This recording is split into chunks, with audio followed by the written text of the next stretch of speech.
How are you doing today? Hope everybody is okay. This is Giving Back to Zip channel. And if you're new in this channel, please subscribe. At this channel, we encourage the youth to become independent. We encourage them by teaching them different skills and give them ideas of what to do instead of waiting for the government or other people to help them out. They can dive in whatever we're telling them, and we encourage them so that they become independent. So on our Facebook channel, we've been doing a lot of, we've been giving a lot of information of how the youth can migrate to other countries if their country is not providing them with what they need exactly. So for example, a lot of graduates are there, but they don't have jobs. Some of them have even gone to universities, but the countries are not providing jobs because jobs are limited.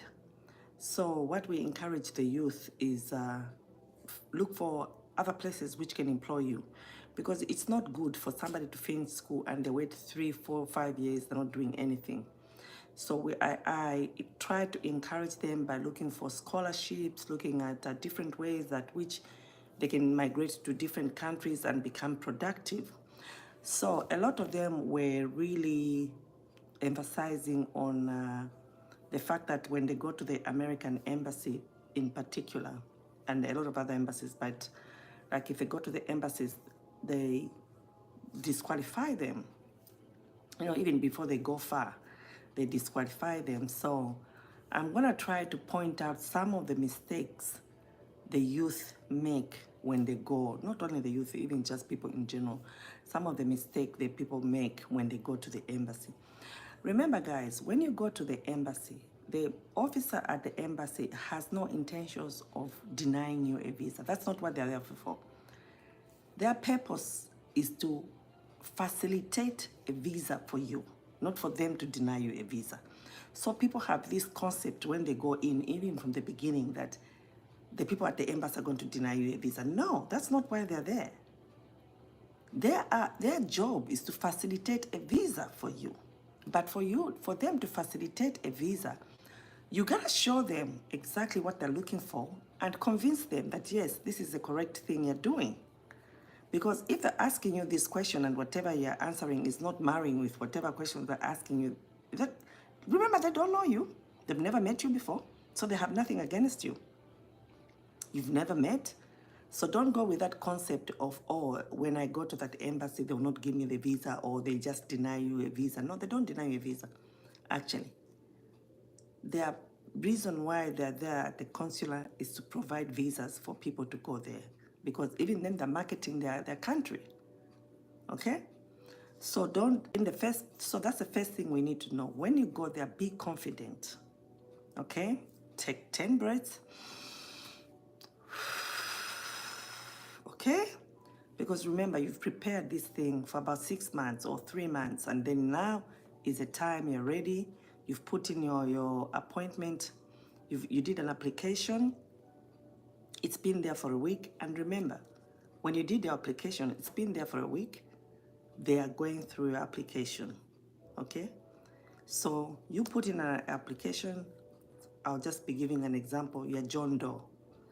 Okay, so they go through the application of John Doe, They know, okay, John Doe is coming today at 9 o'clock. 9 o'clock, boom, you are there. Remember, when you go there, be confident. Before you go to the embassy, guys, prepare your mind. Like I always tell you, preparation is very, very important. People don't want to prepare themselves in life. They go there unprepared. That's why when they ask them a few questions, they get thrown off. And then now they go in a panic mode because they didn't prepare of what they're going to do there. Prepare yourself, and before you go to the embassy, please look presentable. Don't go there smelling of alcohol. Your hair is shaggy. You didn't brush your teeth. You're looking scruffy.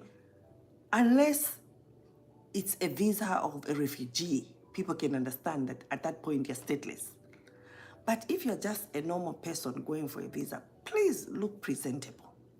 Even if it's you, This person comes to your counter and it's the first person in the morning. This is the first person you're going to talk to in the morning. They're looking scruffy. They're not well dressed. They're just looking at that. And by well dressed, again, guys, don't mistake it by you wearing a suit. No. Just iron your shirt. If it's your dress, look presentable. Comb your hair. Wash your face. Brush your teeth. Don't go there with bad breath and all that stuff. That way, you're pleasant. You don't put somebody off. Not somebody just seeing you from there for like, who's this? No. So that's the first thing, present. You need to be presentable and you need to be prepared. And relax. Take deep breaths. Relax. Somebody does not know you and they just want to find out what's going on with you, who you are, and what you're going to do. It's simple. They're not there to crucify you or to take away you or to deny you a visa. That's not their purpose. Their purpose is to give you a visa. So the rest is up to you to convince them to give you the visa. So we're gonna do the first part today because it's a long process, okay? We're gonna be teaching people exactly what to do. So, first thing is identification, okay? You go there, they're gonna greet you as usual. When you go anywhere, you meet somebody for the first time, they're gonna greet you. Good morning, good morning. Put a smile on your face, look them straight in the eyes, you've got nothing to hide. Okay, they're gonna ask you, may I have your identification, please? You present them identification. Why do we give identification? Look, guys, the first thing you do when you come on earth, you identify yourself. Once they clean you, when you're born, they just clean you. The first thing after cleaning you, they identify you. They put a tag on you. Okay, in case there's an emergency in the process, they don't want to lose you. No, they'll put a tag to identify who you are. Even when you leave Earth, they still identify you. So that's the first thing a person is going to ask you. Okay, good morning, good morning. May I have your ID? It's identification. And you're going to give them your ID. So they're going to ask your name. You've given them your passport, okay? And remember, you got to have about 2 or 3 identification depending on what is going on in your life. Mostly it's 2, but maybe if you're married, you just haven't changed your marriage certificate, you may have a marriage certificate as a 3rd identification. But for example, if it's just 2 identification, they ask you, who are you? State your names exactly the way they are written in your passport. If you are John Doe, say, my name is John Doe. Okay? I've heard some people say, oh, they just asked my name and they disqualified me. They didn't even ask me the second question. Guess what? I asked them, what else did they, how did you answer the first question? What's your name? They say, I'm Junior. The passport doesn't say you're Junior. The passport says you are John Doe. So why are you saying you're Junior? And you see, most of countries like developing countries, when they write the names of a person, even if it's a junior, they don't put that suffix of junior. They'll just write maybe John Doe. That's it. They'll not write John Doe Jr. No, they'll just write John Doe. You understand? So, if the passport says John Doe, and they ask you, what's your name? Just say, I'm John Doe. Don't say, I'm Junior. Okay, then they're going to look, okay, so this person is giving me a passport which is not his, so this is not the right person I'm interviewing. Okay, they'll be, okay, sorry, we'll not be proceeding with your interviews today. Because the name you're giving them and what they're saying are 2 different things. You are saying a junior, they don't know junior who. And sometimes if you find a person in a good mood, they'll ask you, junior who? Then you're like, oh, I'm John Doe Jr. You know, but like, why throw off a person like that? That's being unprepared. You see what I'm saying? So you always need to be prepared in life. What's your name? I'm John Doe. What's your age? Honestly, you need to know your age. Don't be thinking what your age is. Like, what's your age? Why? You don't even know your own age? How old are you? Oh, I'm 39. How old are you? I'm 25. And remember, guys, I'm not saying it's right, but sometimes people have circumstances. Sometimes people, especially in Africa, sometimes the parents cannot afford to take a child to school at that moment. Okay?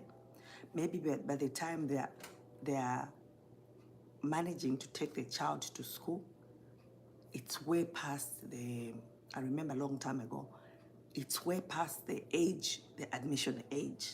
And you know what the parents would do? They would alter the age and just put in the age for the child to get in school or something like that. But when you go to these interviews, you gotta put in the age of what is on the passport. Don't be getting confused. Put the correct age of what the passport says. How old are you? I'm 49. They might throw you off. When were you born? You need to know the age and the date of when you were born. Remember? Study your document. That's what I'm saying. You gotta read your passport and see what the passport says. And people might think, oh, it's not necessary. Yes, it's very important. You have to identify yourself. Okay, so you say your name and they'll ask you your nationality. Say your correct nationality. If you are Zimbabwean, married to a Malawian, and now you're living in Malawi, but your passport still says you're Zimbabwean, they ask you, what nationality are you? You're going to say the correct nationality of what your passport is saying. Remember, we're still on identification. We haven't even gone anywhere. We're still talking about identification. So you say the correct name. If you have a maiden name, you say it correctly. You're going to say your age or when you were born, and you're going to say, if they ask you your nationality, you're going to say where you're from. Okay? We are just on identification. We haven't even gone anywhere else. We're just on identification. Okay? So now,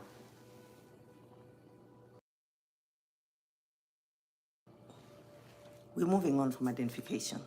We're not even moving on. I just remembered something. Guys, you had 3 months because you knew. You know, I'll be surprised. The only person I would give an excuse if maybe you have a sibling or a relative, they just passed away and it's an emergency, you're going for a funeral, they just invited you, that's different because you were not planning.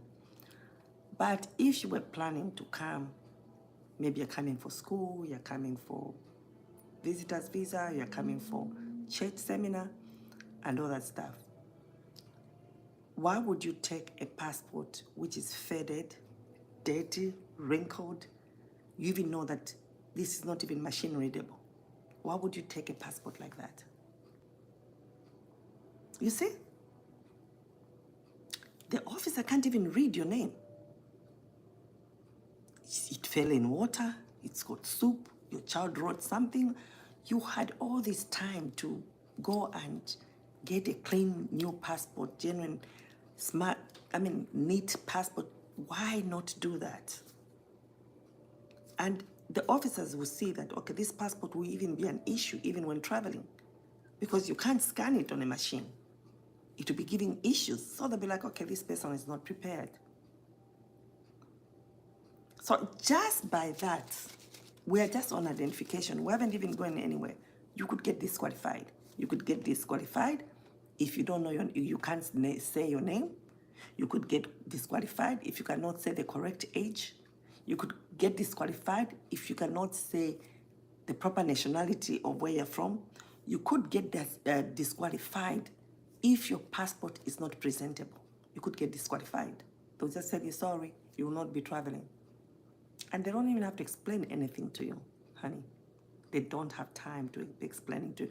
Remember, there are about 100 people for that day or 70 people they need to interview. They won't have time to be wasting time with you because to them, you're not serious. To them, you're not serious. To them, that's not a person who they feel like is prepared to travel such a long journey. You understand? They will just be like, this person is going to be an issue. We might as well just leave this person here where people really don't care. Because you know, when you come abroad, just checking in, nobody will be checking you in. You check in on your own. So you scan your passport on the machine. The machine is the one which will be talking to you because it will be reading the messages from the passport to the machine. The machine will transfer that message to the database. Nobody talks to you. Even when you're leaving the country, you're not talking to any immigration officer when you're leaving. No, you just go. The machine will give the immigration officers your information that you left. So now, if your information is already in tatters, how are those people going to know? So you see, so from just the beginning, they're going to be like, okay, this person it's a wrap. This person doesn't feel like going.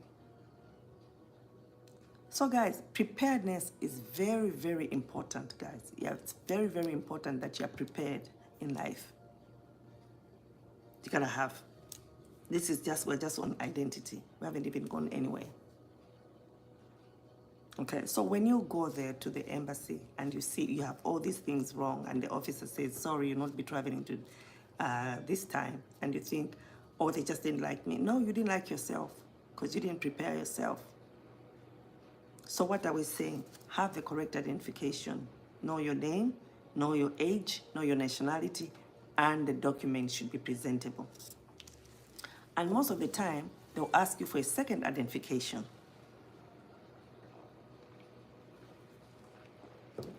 Okay, if you're John Doe, all your documents should read John Doe. There's no way one document will read John Doe, the other one will read Mwata P. Okay? If the other one is reading Mwata P, the other one is reading John Doe, then there should be some other supporting document which shows why you've got different documents. So probably that's when you're going to take out your marriage certificate and say, okay, I married and I changed name. I married and I changed name. Maybe my national ID is still Mwata P. My passport is now John Doe because now I have a marriage certificate which says now I'm John Doe. So all those things, you have them ready because the officer is going to say, oh, you got two different names? Oh, yes, because I married and this is my marriage certificate.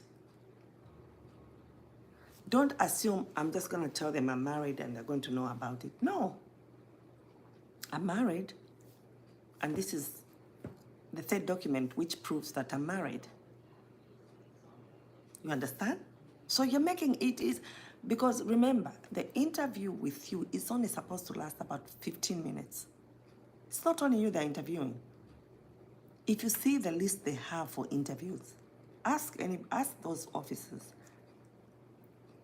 If it's Nigeria, maybe it's 200 people a day or 300 a day.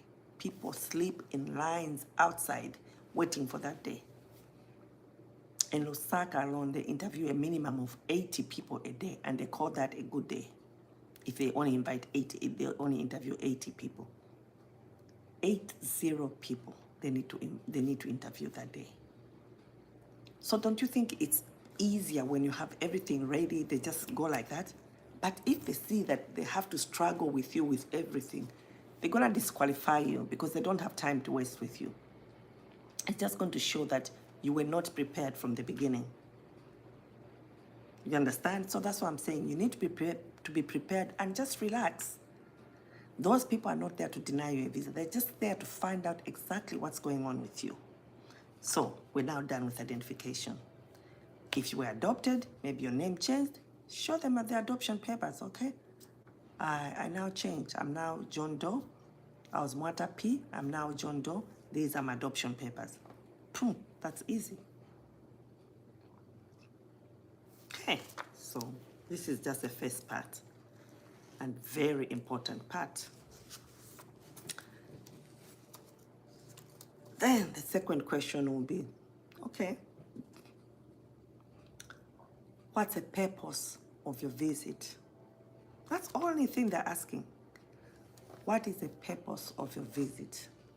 They didn't ask you how you met this person, how this person thought of inviting you, no. What is the purpose of your visit? If you're going for a seminar, you say, I'm going for a work seminar. If you're going for a wedding, I've been invited for a wedding for my nephew, James Pat, okay? Or I'm going on vacation. I've worked too hard, I'm going on vacation. That's the only thing they're asking. They're only asking the purpose of your visit. They have to know why you're going. So what's the purpose of your visit? Just tell them the purpose of the visit, that's all. I'm going for a funeral. I'm going to help out my sister who's sick, who's giving birth and she's sick. I'm going for a church seminar. I'm going for work. I'm going for a wedding. I'm going for a vacation. Depending on what you answer is how all the other questions now are going to come in. So today we'll start with just one because we'll do about 5. So today we'll just start with one. Supposing you're going, they've accepted you to go to school. You applied, you did the aptitude test, you did your SAT scores and you passed, and they accepted you, they gave you a full grant and you got paperwork. Okay? So they're gonna ask you, what's the purpose of your visit? You're going to say, I'm going for school. Oh, which school are you going to? You take out the acceptance letter and the course you're going to do. If it's a fully funded thing, you show them that they're paying for your college, because everything you have a pamphlet. You're just gonna give it to them like it's fully funded, the duration and everything. Put it in order nicely, because they're going to say, okay, Harvard, you're going to Harvard University? Yes. How long are you going there for? A year? Okay, who's paying for your course? Or Harvard they're funding my education, and the supporting documents should flow like that. Make it easy. Okay, then he reads, okay. You see? That is easy. How long are you going to stay there? I'm going for a year, my course is for a year, or I'm going for 3 weeks, my course is only for 3 weeks. Who's sponsoring your course? And you say it. How much money do you have? Okay, that's a different thing if it's fully funded. Number 2, for example, if you were invited for a wedding and they asked you, okay, so what's the purpose of your visit? I'm going to the United States in Washington because my niece is getting married. Oh, okay. When is the wedding? You tell them the date, because if you're going for that wedding, even in your head, you should know the date. It's on the 15th of July, 2024, and this is the invitation card. They're going to read the card. Okay. So, where are you going to stay? Remember? The most mistakes I see people making is they want to show like they have no money themselves. The person who's doing the wedding is where they're going to stay. That's usually the African mentality. No. They're going to think, look, this person is having a wedding. They already have a stress of paying for all these bills and all that stuff. And you want to go there again and stay with them? You see? It's different like if that's your daughter or that's your son, they might understand. But if you're just a cousin or a friend, why would you stay? You're going to stay with the same people. You understand what I'm saying? It just doesn't give the correct vibe. You don't look prepared. You look like you're going to be a pain, like a stress to the people who are already stressed out with the wedding. You understand what I tell people? So at such a moment, I think it's best to avoid saying you're going to stay with the people who are having a wedding. Try to avoid that. Try to prepare yourself in such a manner that You're already prepared to go on your own, not to go and stay with the people who are having a wedding. You understand? So you say, oh, I have these hotel reservations, or I booked an Airbnb, and you need to have proof. Some hotels, you don't have to pay everything. You can make reservations. They can say, make a reservations, pay later. Or if it's an Airbnb, probably you booked already. Have the documents. Oh, so where are you staying? You take out the documents of where you're staying. How long are you staying? Realistically speaking, if you're coming all the way from Africa, 7-10 days is normal. Because remember, a day or two is traveling. Then you'll be jet lagged. Then it's a day of the wedding. And then, the aftermath. Then afterwards, probably you want to go shopping. And then maybe that's when you come back. So 10 days is quite normal to me. Even then, they wouldn't question it. So how long are you staying? Oh, about 10 days. Where would you be staying? I'll be staying at the Marriott, or I booked at an Airbnb. And show the location somewhere near where the wedding is going to be convenient for you. Or somewhere near where the couple is staying. Something normal. Show that. So they'll look at it, okay. This person is going for a wedding, and they'll be staying at the Marriott, and they have the booking reservations, and they've already identified themselves. You see, you're making it easier for the officer now. But there's one thing also they want to find out. If you're going for this wedding, how are you going to sustain yourself? You understand? An average hotel in America, an average room is about $60, plus tax maybe $70, give and take. It's about that much. You understand? So when they ask, if you're saying you're going for a duration of 10 days, 700 plus tax, 900, then food, then Uber, to and from the airport. So how much money do you have with you for a period of 10 days? Be realistic. Plus you say you're staying long because after the wedding, you want to go shopping. If I were you, I'll say, oh, I have about $2,500. Oh, okay. I'm just giving an example. That's about normal. If you're staying 10 days, you're gonna buy food, you're gonna buy yourself some gifts when coming back, clothing, food, Uber, transportation over there, buying them a gift. $2,500 is okay for 10 days. You understand? But if they say, so how much money do you have? And you say, I have $200. I know $200 is a lot in Africa right now. But honestly, you're staying for 10 days and you have got $200. You see the common mistakes people make? They'll be like, what is she talking about? And they'll ask you again, you staying for 10 days? And you'll be like, yeah, for 10 days. And how much money did you say you have? $200. Guys, it's not marrying. Whatever you're saying is not tallying to the calculations of here. How can you leave Africa all the way and you're coming here to stay for 10 days and you stay for $200? And some people say, oh, I'll say I'm staying for 3 days. That's a red flag again. Because honestly, unless you work for the airline, other than that, tickets are very expensive. How are you going to buy an $1,800, $2,000 ticket just to come and stay for 2 days and come back? Unless your account is also saying you can afford to do that. Because remember, you submitted everything before you even came. So they already had a look at it. And they're very strict at having a look. Don't think they don't look at it. They do look at it.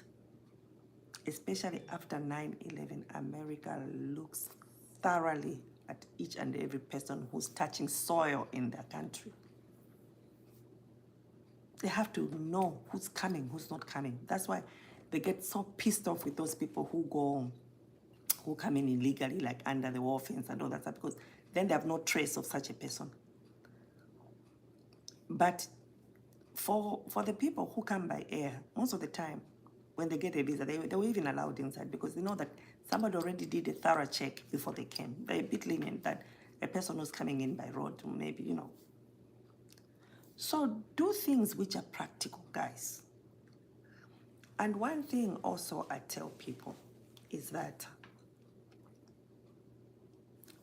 you know, like I said, everybody plans for this thing. Even if it's your niece who's having a wedding, people don't just have a wedding tomorrow or a wedding in 2 weeks. People plan for a wedding. They say, we're going to have a wedding.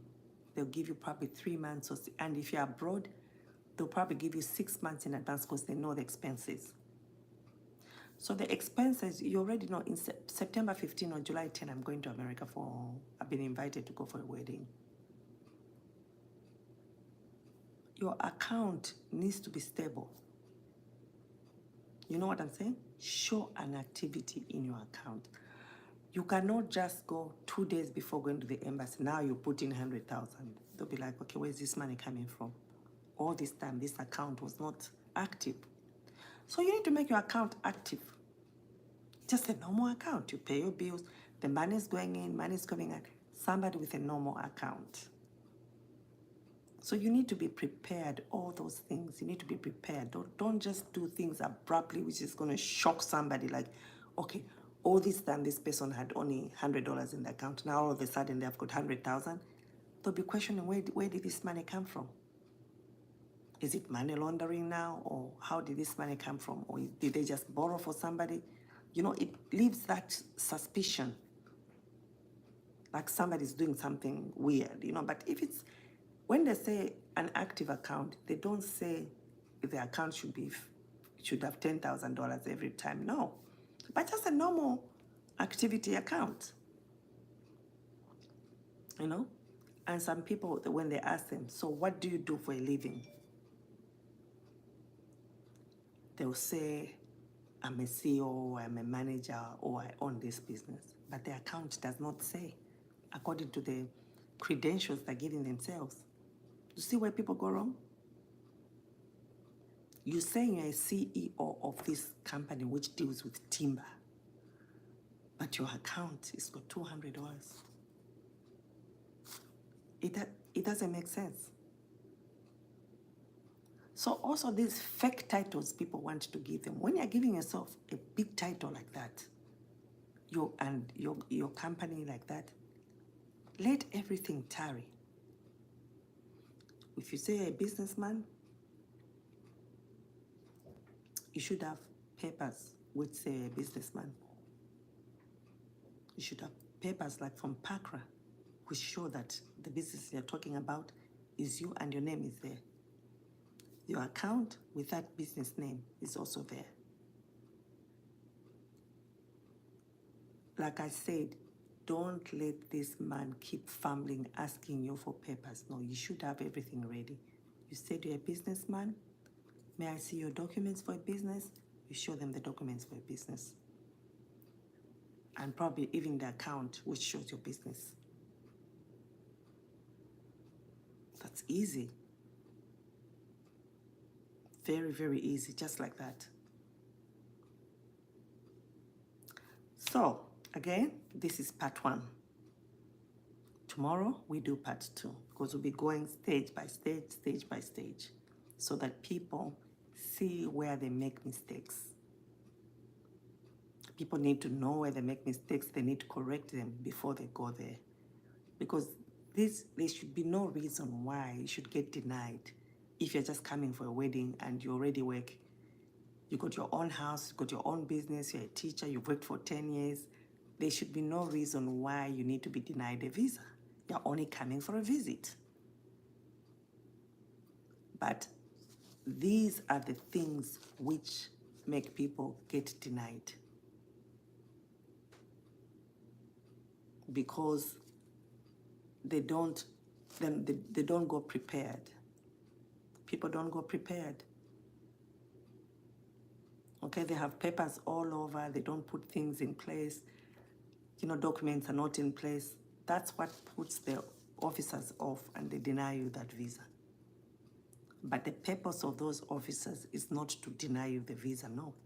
Remember, they're just a family man also. They're just working. They don't own this country. They're civil servants. They sent them to come and work. If they were rich, they were going to be businessmen staying here giving orders. They're not CEOs, no. They're here to work. That's a civil servant working for the government. They told you, go and work here. That's where they're working. And when they get up from home, they're shaving. I don't think in their head they're like, I'm going to deny this one visa. No, their purpose is to facilitate that visa to you. So even when you're going, remember, you're going to get the visa. And the officer is just there to facilitate and identify and stamp a visa in you.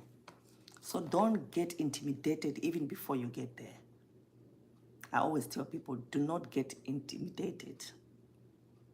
He's just an officer. Even me where I work, I ask you, can I have your identification? Because I don't know you. I need to know you. Can I have your identification? It's not that I'm denying you what you're trying to do. No, I just want to know you. I just want to know your identification.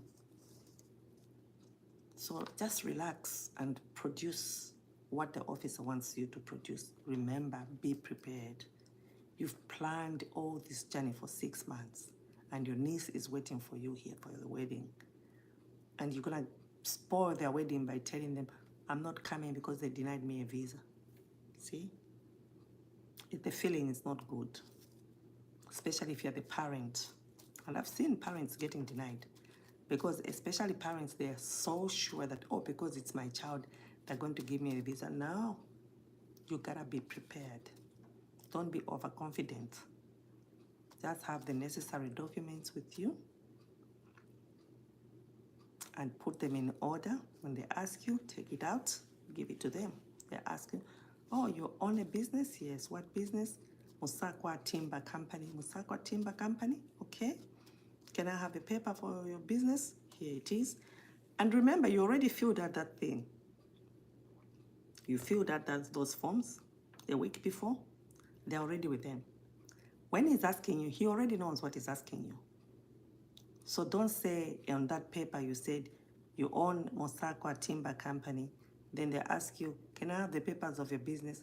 It says General Motors. Guys, what are we talking about? When you were filling in the form, you said Musakwa Timber Company.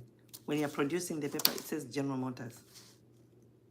And I don't know why people do that. Like, why people hate themselves so much. Like, why do you hate yourself? Like, why would you do that to yourself? And you ask the person, okay, you filled in as what? That I owe the business. And then when they showed you the name of the company, I took this other company. Why? Or because I couldn't find the paper for the other company. See? When you were filling that paper that you own this timber company, you didn't check that you didn't have the papers available. You understand what I'm saying? You need to have all those papers available with you before you fill in anything. You need to have all those papers available with you. Guys, this is just part 1. Tomorrow we do part 2. This information, write it down, guys. People pay to get taught to do this. But because me, I'm your grandma, I'm giving them for you for free. People pay $150 to $200 just to get taught these things I'm teaching you here. So don't take it lightly, no. Tomorrow, we're gonna do it at a good time. Invite your friends, even if they didn't watch this video, ask them, invite them to watch. These are very, very important points. People need to know. We can avoid, stressing people out, people spending so much money for no reason. If we just do a little things of identification, of simple things like identifying yourself, having correct papers, putting in handing in correct things. So, it was nice talking with you guys. We continue tomorrow. Yeah, and I'm going on Facebook now. I'm gonna do just a few things I have to do. So thank you guys. Good night.